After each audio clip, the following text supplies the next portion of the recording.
എന്താണ് സന്തോഷമുണ്ട്, വലിയ സന്തോഷം. ഞാനിപ്പം അവിടെ നിന്ന് പിന്നെ ഹോട്ടലിൽ നിന്ന് തിരക്ക് പിടിച്ചിറങ്ങിയതാണ്. അപ്പോൾ ഫോണൊന്നും അറ്റൻഡ് ചെയ്യാൻ പറ്റില്ല. എൻ്റെ BSNL കട്ടായി പോകുന്നു.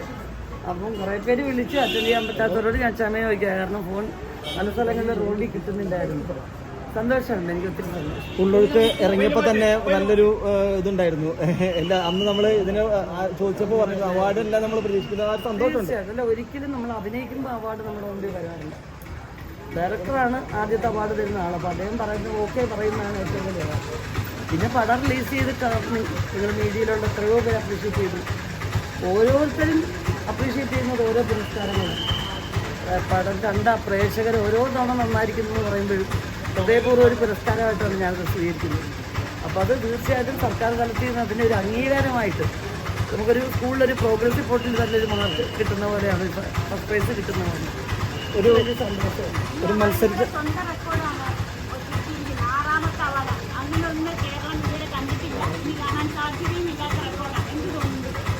അല്ല, അങ്ങനെ നമ്മൾ എണ്ണീട്ടില്ല. വന്നത് വലിയ സന്തോഷം. ഒരു മത്സരിച്ചുള്ള അഭിനയമായിരുന്നു പാർവതിയുമായിട്ട് ഉള്ളൊഴുക്കിലുണ്ടായിരുന്നു. തീർച്ചയായിട്ടും പാർവതി ഓപ്പോസിറ്റ് ഉണ്ടായിരുന്നത് കൊണ്ടാണ് അത്രയും നന്നായിട്ട് ഒരു വർക്ക് ചെയ്യാൻ പറ്റിയത്. അപ്പം തീർച്ചയായിട്ടും പാർവതി തീർച്ചയായിട്ടും അറിയിക്കുന്നു. പാർവതി അത് എനിക്ക് തോന്നുന്നുണ്ട്. പാർവതിയും അത്രയും മികച്ച പ്രകടനമായിരുന്നല്ലോ നടത്തിയിരുന്നത്.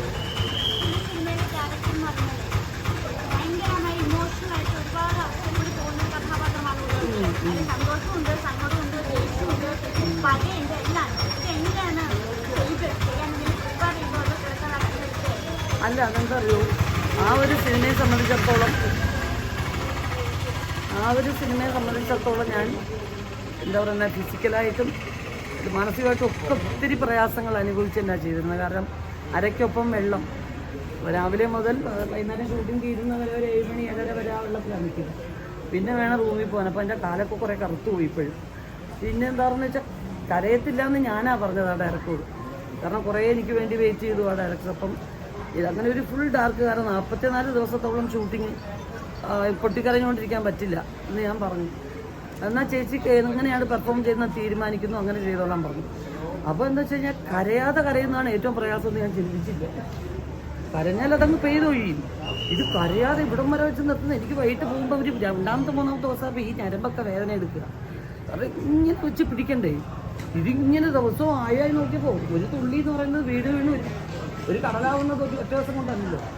40 ദിവസം കഴിഞ്ഞപ്പോൾ ഞാൻ ശരീരമായിട്ടൊക്കെ ക്ഷീണിച്ചു. രാവിലെ വരുമ്പോൾ ഇങ്ങനെ അങ്ങ് നിൽക്കുക. പിന്നെ എൻ്റെ ഒരു തലവത്ത് മറിച്ചിലുണ്ടല്ലോ, ഞാനായിട്ട് സ്മാർട്ട് ആവാൻ വേണ്ടി ഒരു ശ്രമം നടത്തുന്നു.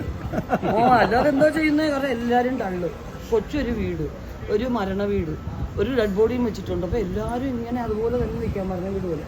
ഞാൻ മാത്രം ഒച്ച എടുത്ത് തമാശ ഉണ്ടാക്കി പറയും. ഷോർട്ട് കട്ട് പറഞ്ഞാൽ അപ്പം ആലോചിക്കുമ്പോൾ എനിക്ക് തോന്നുന്നു ഇനി ഒരു പ്രാവശ്യം കൂടെ അങ്ങനെ ചെയ്യുന്ന അങ്ങനെ ചിന്തിക്കാൻ വയ്യ.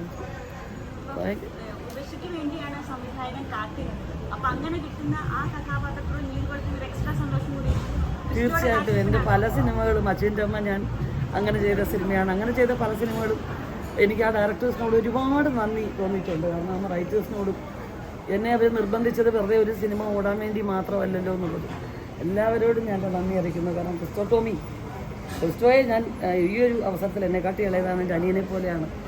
എനിക്ക് വേണ്ടി കാത്തിരുന്ന് ഓരോ വർഷം വിളിക്കുമ്പോഴും ഞാൻ ചിലപ്പോഴൊക്കെ ചൂടായിട്ടുണ്ട്. എനിക്ക് ആർക്കും അഭിനയിക്കത്തില്ല എന്നൊക്കെ പറഞ്ഞിട്ടുണ്ട്. Christo, very sorry Christo. ഞാൻ ഈ പുരസ്കാരം തീർച്ചയായിട്ടും അത് ക്രിസ്റ്റോയ്ക്ക് കൊടുക്കേണ്ടതാണ്. രണ്ടുപേർക്കാണ് പുരസ്കാരം കിട്ടിയിരിക്കുന്നത്. ബീനാർ ചന്ദ്രന് കൂടി ഉണ്ട്.